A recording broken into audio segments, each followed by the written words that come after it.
Okay, good morning, friends. Welcome to cracking management exams with Unacademy. Unacademy, you can learn to crack CAT with Unacademy, which is India's largest learning platform. You can get a plus subscription, which has access to unlimited live and recorded courses from India's best educators. So first, I'll give a brief about myself. My name is Achyut. I'm from XLRI, and I graduated in 2018.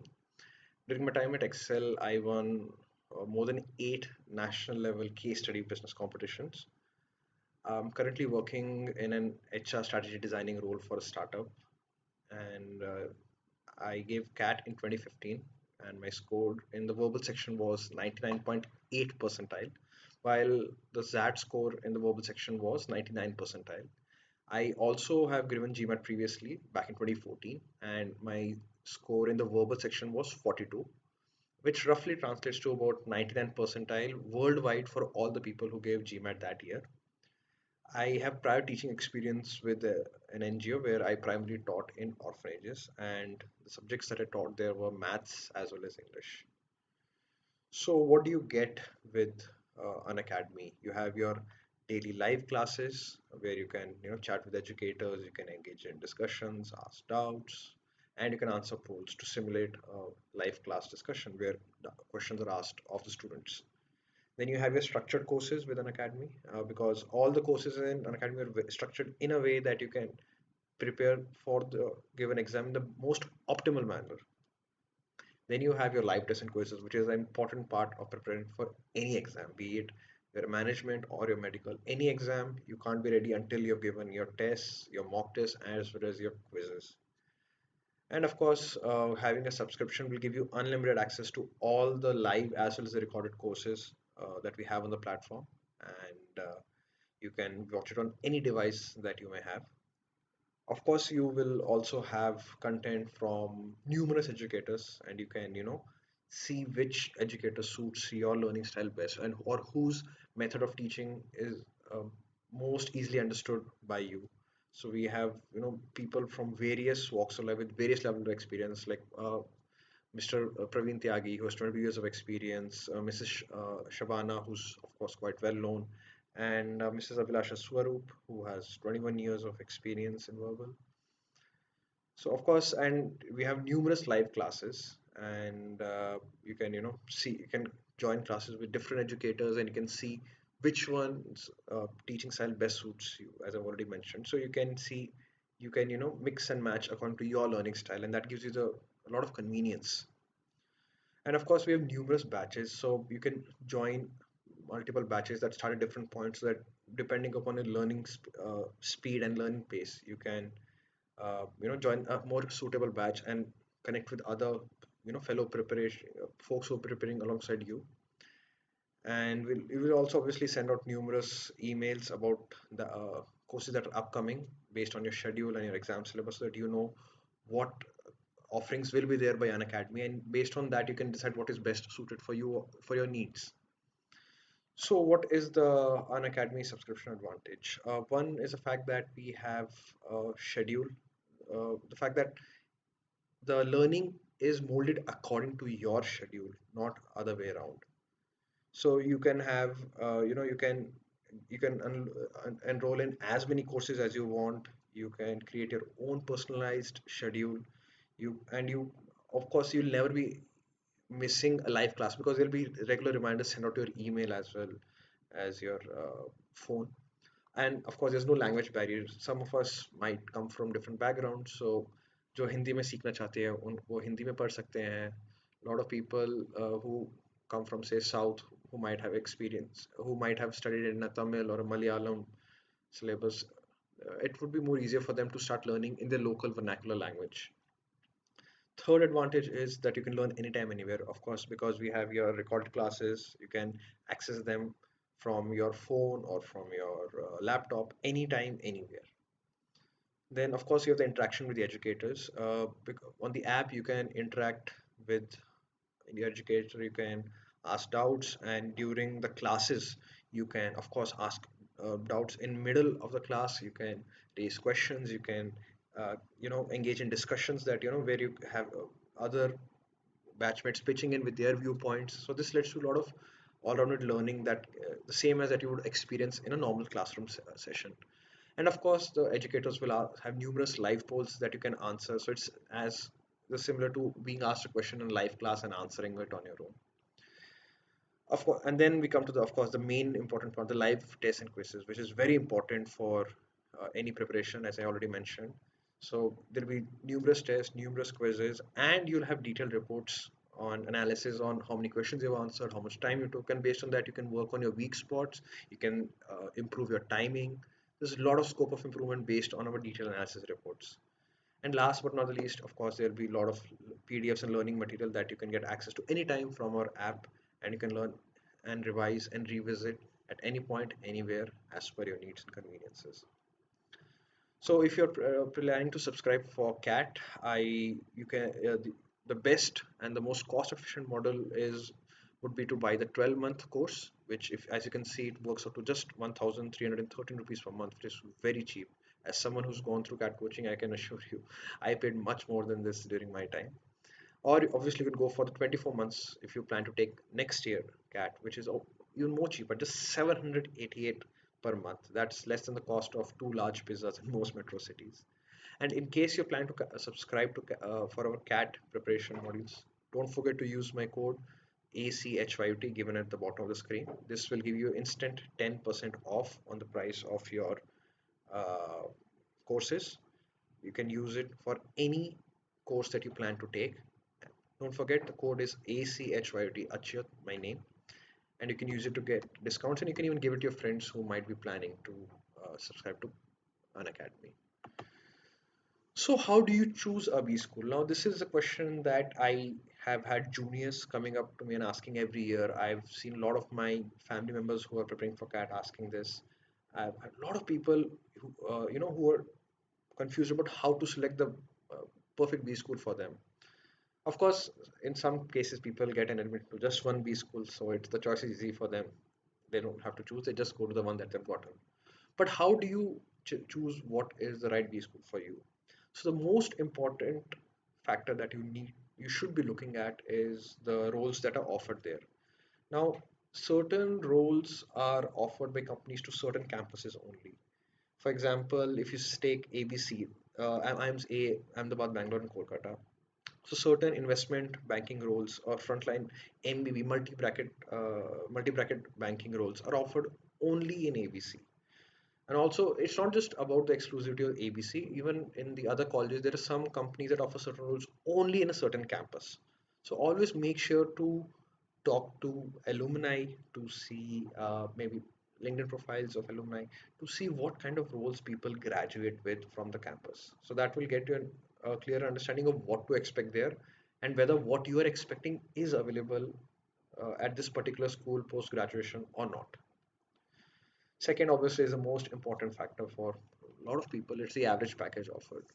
Now an average package or the median salary that is offered is not exactly the best parameter because uh, it refers to the midpoint. So it depends on which part of the batch that you will be placed in terms of your job. So if you're in the bottom half of of the batch, you will be getting lower than the average package offered, obviously, because that's basic mathematics. But still, it gives you an idea of what an average person can expect to earn while after graduating from this particular B school.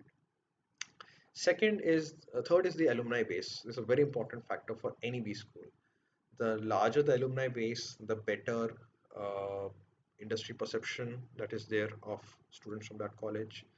Secondly, the advantage is that if you have large alumni base, you will have seniors in a particular, and you have more chances of finding a senior person from that college in a company, and that can be useful in terms of job referrals, in terms of understanding, in terms of a bit of hand holding when you start working there, in terms of getting the inside information of how to perform best at your role. So alumni base is a very important factor that cannot be overlooked. And that brings us to the next point, which is years in existence. So obviously, the more number of years a college has been in existence, it has had more time to create a perception in the industry among the students, and it has had more number of batches that have graduated and thus gone into the corporate world.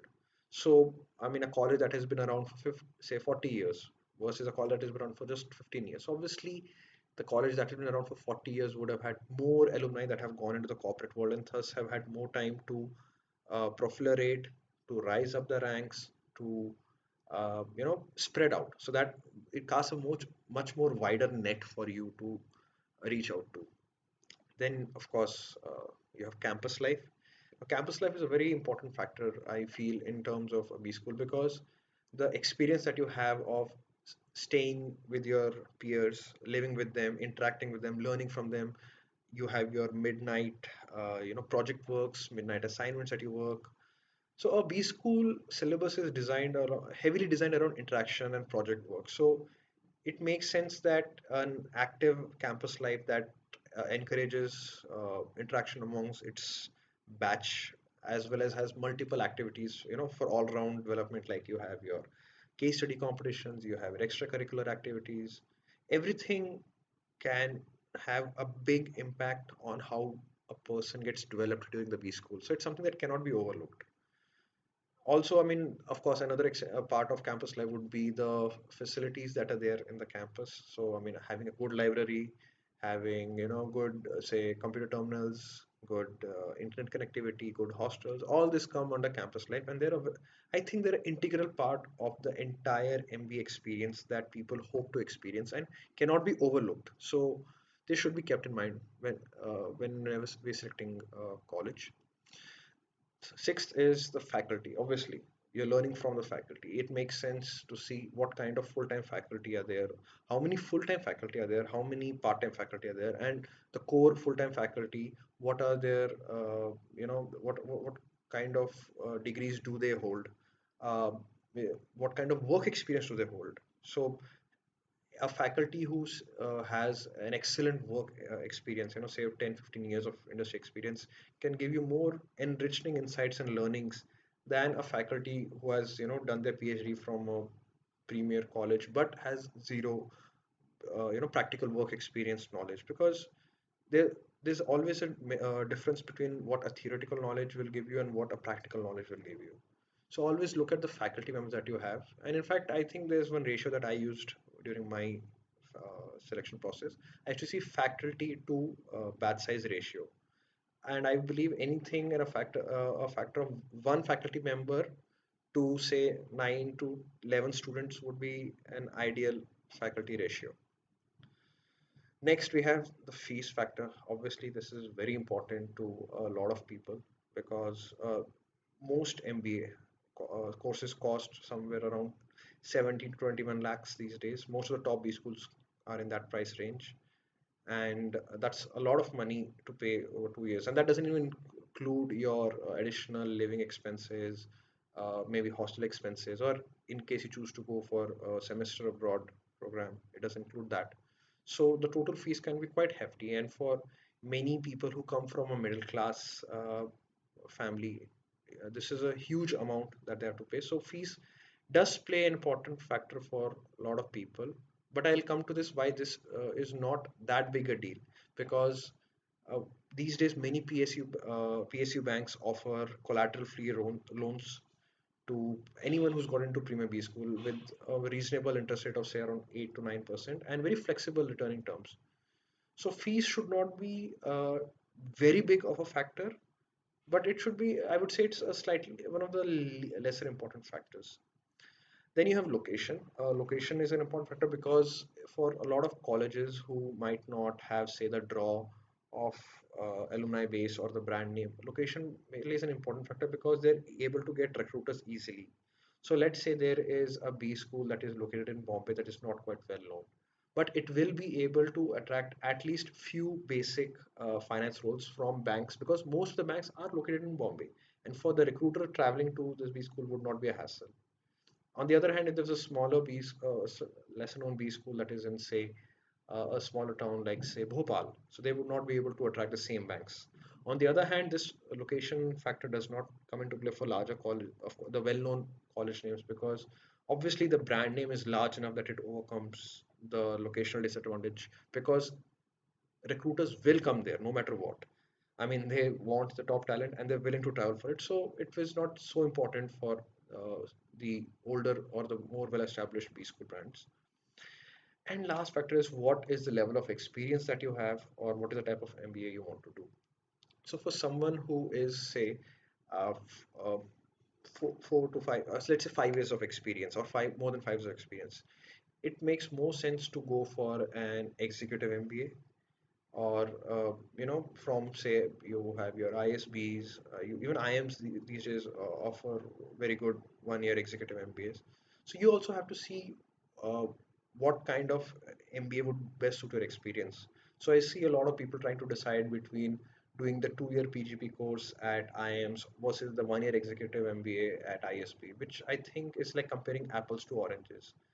For somebody who has managerial experience of, say, 4 to 6 years or above, it makes more sense to go for the 1 year program at ISB, because it is more suited to grooming them based on the skills that they have and giving them a higher up uh, leg up in their career. On the other hand, a 2 year PGP course at all at any of the premier B schools would give you starting management roles, which would be quite useless or misfit for somebody who's already having experience. So what level of experience you're at and what type of MBA you want to do is also an important factor. Sorry. So let's see. What factors should not be considered for choosing the school?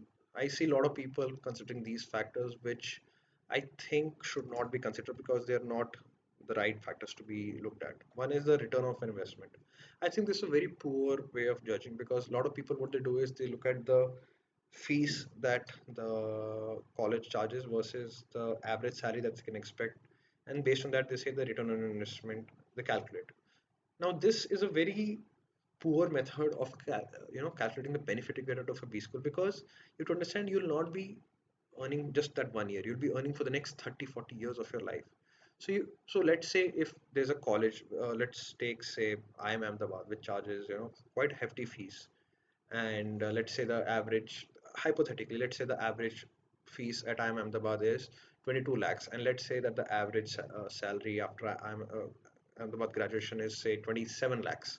So people might say, you know what, it takes me about 8 to 10 months to recover the fees that I've paid post graduation.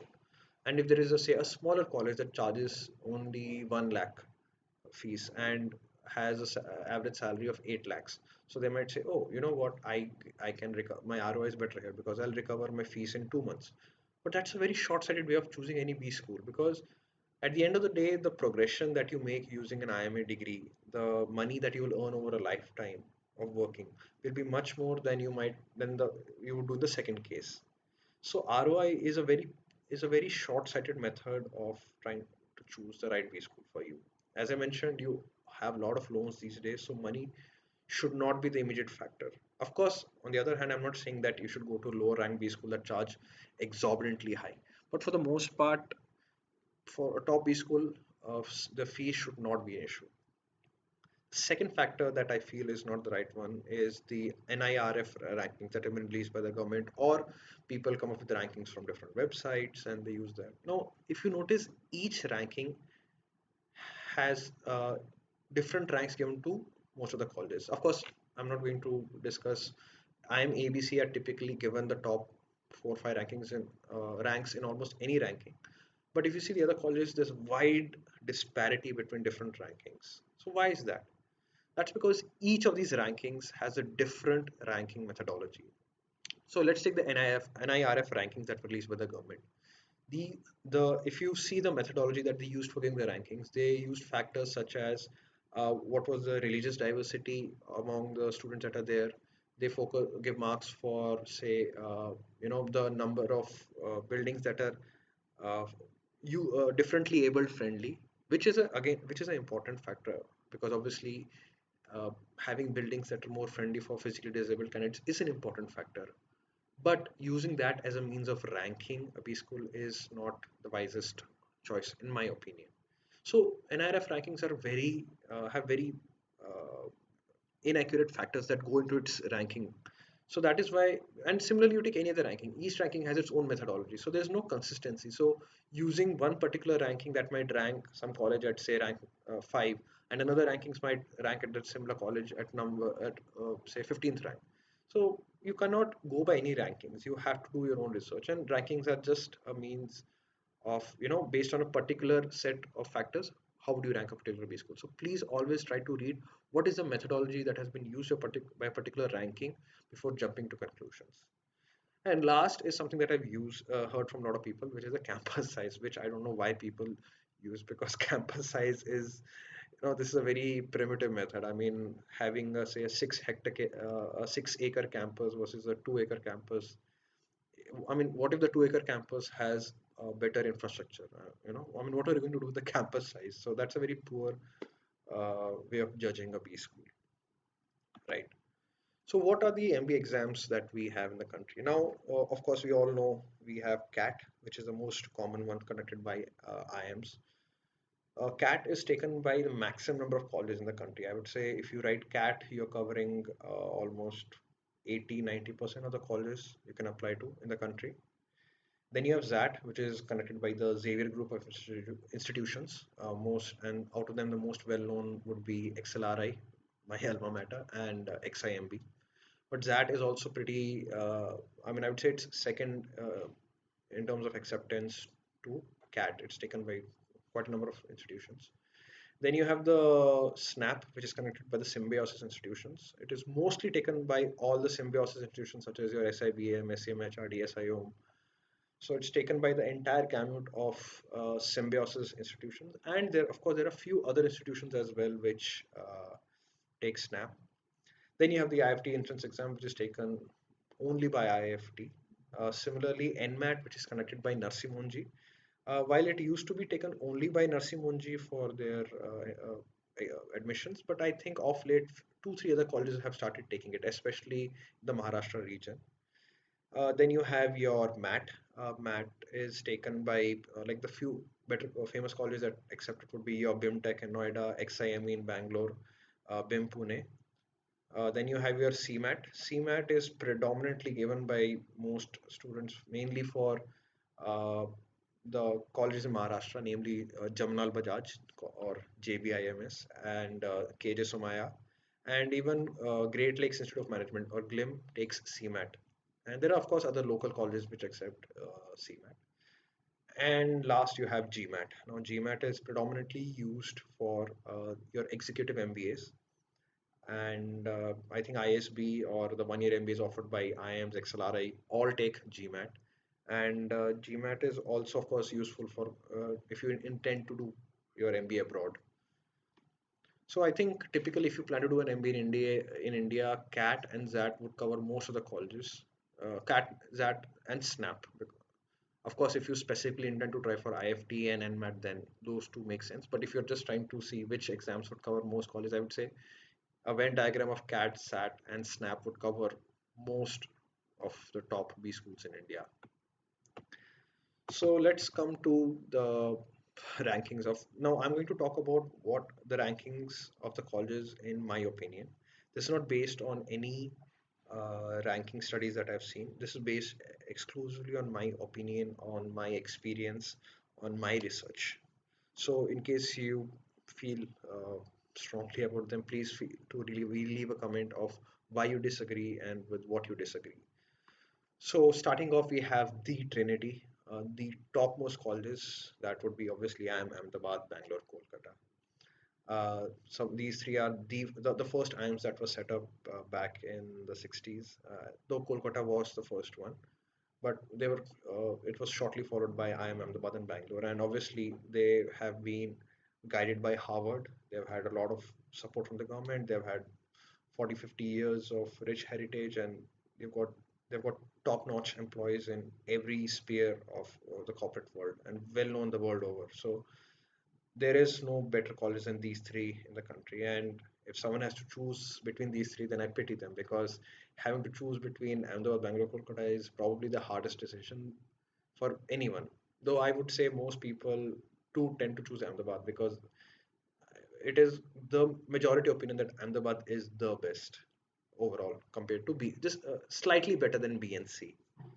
But yes, so the trinity of Indian B schools would be IIM, AB, and C.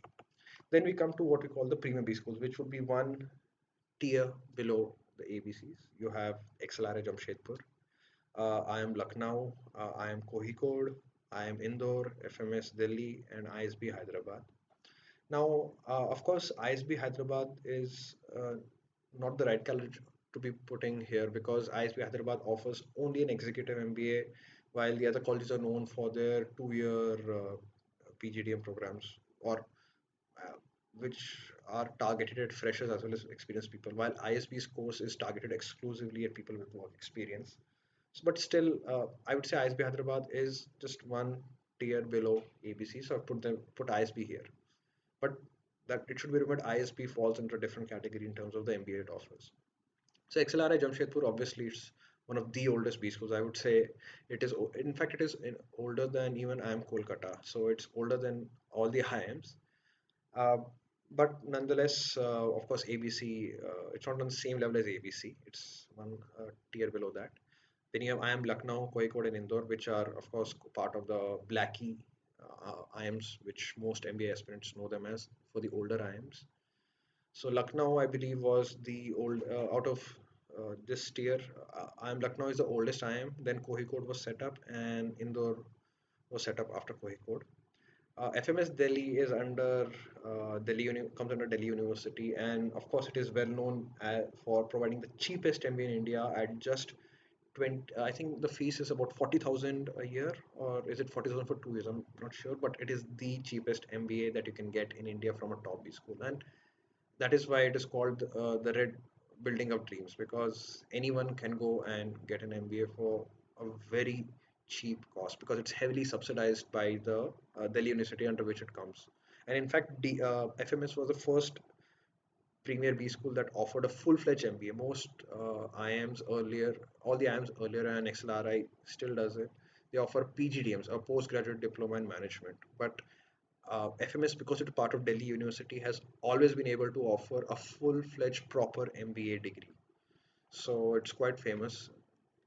Then we come to the Tyre 0 B school. These are the ones one tier below. So then you have IIM Shillong, which is it was, I think, out of the Blackies, IIM Shillong was the last one to be set up. Then you have IIM Indore's Mumbai campus, which is quite new. I would say it's like it was set up in the last in the post in this new millennium. And then we, of course, have SPJ in Mumbai. It's a private college, but it offers a fixed specialization during admission that you have to take, and it's absolutely one of the best private colleges, I would say, other than XLRI and few others. Then we have NITI Mumbai. NITI is also one of the oldest colleges in the country, set up by the government, and I think NITI is also quite cheap. NITI's fees, if I'm not mistaken, comes to around 10 to 11 lakhs for 2 years, which is quite cheap and almost 50% of the cost of most of the other colleges here, if not all, barring, of course, FMS. Then we have MDI Gurgaon. This is another great private B school, and of course, this takes CAT, and I think it's pretty good. In fact, they've also started offering a specialized MBA in HR, and they've got few other specialized MBAs, but their normal MBA degree is still quite well recognized and considered one of the best in the industry. Then we come to Jamanal Bajaj, a government college in Mumbai. Also called the CXO factory because a lot of the CEOs that you'll find in companies would have come from Jamanal Bajaj. But Jamanal Bajaj has a very high reservation factor for Maharashtra domiciled candidates. In fact, I would say I think out of 120 seats, less than 10, around 12 seats are offered to all India candidates from outside Maharashtra, and the remaining seats are reserved for Maharashtra students. So in fact, that's one of the reasons why people say that the JBMS has gone on the ranking. It was apparently, I believe from what I've heard, JBMS used to be on par with Ahmedabad about 30 years back in late 70s, early 80s. But over time, it has deteriorated slightly because of the heavy reservation it has, as well as the lack of freedom that it has in terms of, with respect to the other colleges on the list here. But it should be noted that Jamanal Bajaj is also very cheap. The fees comes to around 2 lakhs a year, if I'm not mistaken, and that's for a grand total of I think it's 2 lakh for 2 years, not per year. So I think total MBA can be done for 3 lakhs, which is very cheap considering it's one of the best colleges. So I think out of the premier B schools, Jamlal Bajaj has to be the second cheapest B school after FMS, and third would be your NITI. Then we have your IFT Delhi, the Indian Institute of Foreign Trade. Of course, another well-known college, and this was set up by, it's a government college. Then we have SDM Zone, the Shailesh J. Mehta School of Management, which has been set up by IIT Bombay. It's not very old. I would say it's less than about 25 years old, uh, but it is one of the best B schools among all the IITs. And like NITI, it's known for the ops roles that it gets. In fact, NITI and SDM SOM are known as the ops campuses of India. Last, we have TESS. TESS is the Tata Institute of Social Sciences, and TESS offers an MBA that is predominantly in HR. They don't offer a general MBA. It should be noted here that out of all the colleges in Tier 0 B schools, most are located in Bombay. So we have IIM Indore, Bombay campus, SPJ, NITI, JBIMS, SDM SOM, and TESS. So majority of the B schools in this tier are located in Bombay. So that's where the locational advantage also comes into play. Then we have the Tier 1 B schools. We have a Narsimhanji, which is in Bombay, a private college, and it has, as I mentioned, it takes NMAT for their input. Then we have one of the best symbiosis institutes, SIBM in Pune. Then we have the IIT Delhi dorms with the B school set up by IIT Delhi. We have the B school set up by IIT Kharagpur, the B school set up by IIT Madras, and we have the new IIMs, which would be Kashipur, Raipur, Ranchi, Trichy, and Udaipur. So these IIMs were set up over I think, in the early 2000s, and I think the colleges in this tier are more or less equal in terms of the opportunities, in terms of the brand name, the recognition, the industry growth. So I think they're less. Of course, the rankings might change few years down the line. Maybe the new IIMs might rise up, they might go down. Maybe some of the IITB schools might rise up, go down. But I think as of today, most of the colleges in this particular tier are on par with each other. Then we come to the Tier 1 plus B school. So I've called this as Tier 1 plus because this is just barely below the Tier 1 B schools. But the Tier 1 B schools are quite interchangeable with each other. But a Tier 1 B schools are interchangeable within themselves only. So here we have SCM HRD Pune, another one of Symbiosis Institutes. And again, in fact, it is known for, while it does offer a general MBA, it is also quite known for the MBA it offers with a HR specialization. Then you have your XIMB in Bhubaneswar. XIMB, like Jamnal Bajaj, has a local domicile factor. It gives some preference for people with a Odisha domicile. Then we have the baby IIMs. So baby IIMs were set up after the new IIMs. In fact, most of them are, these were set up in the last 7, 8 years. I think 2014, 2015, none of the baby IIMs are older than 2014 or 2015. Uh, and these are in Nagpur, Amritsar, Jammu, Vishakhapatnam, Sirmaur, Bodh Gaya, Sambalpur. Then you have IMT Ghaziabad, IMI Delhi, MDI Murshidabad, and IFT Kolkata. So MDI and IFT have two more campuses. So MDI has a second campus in Murshidabad, and IFT has a second campus in Kolkata, which obviously aren't as good as their parent campuses, and that is why they are in Tier 1 B schools. And then you have Great Lakes Chennai. Great Lakes Chennai has also is known for its 1 year MBA, which can be done which you can get admission through GMAT. But they also offer a 2 year MBA, and for purposes of this list, I'm considering just their 2 year MBA here.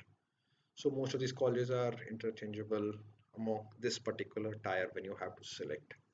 So of course, again, like I said, the rankings may change over the next few years. Maybe some of the baby IIMs might rise up.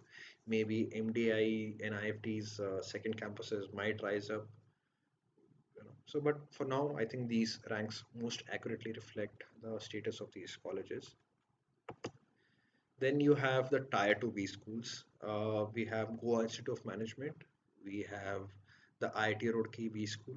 We have the TAPMI, or as it's called, TAPI Management Institute, which is in Manipal. We have KJ Somaya, another college that requires CMAT for entrance. And in fact, KJ Somaya is uh, one of the most sought after colleges for people living in Mumbai, because again, I believe it's very cheap. Since it's a government college, I think it is government college and it's heavily subsidized, and the fees is very cheap, around 1.5 lakhs a year. So you can again finish your entire MBA within just 2.5 lakhs. Then we have Lahal Bahadur Shastri Institute of Management in Delhi. Uh, of course, I'm sorry, I seem to have added IFT and MDI again here. My mistake. Uh, Another college here is LIBA. It's called the Loyola Institute of Business Administration. So LIBA comes under the Xavier group of colleges, and in fact also takes ZAT score, though of course it also takes CAT score as well. Then we have NIRMA, which is another NIRMA University in Ahmedabad, and we have four. So these Tier 2B schools are again interchangeable with each other, and of course there are a lot of other B schools that are out there, and I have focused only till Tier 2 because I think below this, colleges which have not made the list so far, they are all quite in the same category and quite interchangeable. So I've not included any more colleges other than this, and this is where my personal rankings stop at. So beyond this, I think all the colleges, regardless of whether they're rank 40 or rank 100, they're all interchangeable. There's very minor difference between them. So of course there are some B schools which are known for the specialization. I'm Kolkata is known as the finance campus because obviously it has some of the best finance profs, and uh, it has some of the best finance roles. Though of course even the same finance roles comes to IIM Ahmedabad and IIM Bangalore, but still IMC Kolkata seems to have that tag of the finance campus. IIM Bangalore is known for general management roles, or the Gen Mag roles as they're called. Again, these roles might come to be will be coming to A and C as well, but B seems to have place a larger proportion of its batch into Gen Mag roles, so that's why it's called the Gen Mag campus of India. XLRI and TIS are known for HR, obviously. In fact, XLRI is considered one of the best courses in Asia for HR, and TIS is a very close second, I would say, for HR. Though the difference is that TIS gives awards MBA in HR. On the other hand, XLRI does offer BM degrees where you can specialize in other specializations as well. Then we have NITI and SDM SOM, as I mentioned, they are known for ops. The difference is that SGM SOM offers has majority of her placements in ops, while NITI has non-ops placements as well. But they're known for the ops campuses because the best ops roles in the country come predominantly to these two campuses. Then we have Nirma, and so Nirma is obviously known for. I mean, it's not that it doesn't give you a general MBA, but people who have an interest in rural and social entrepreneurship would be best suited for going towards Nirma. Same go and Mika again, B School in Ahmedabad. It's known for marketing, communication, advertising. In fact, it was started by the Mudra Group, which is a very well known advertising agency.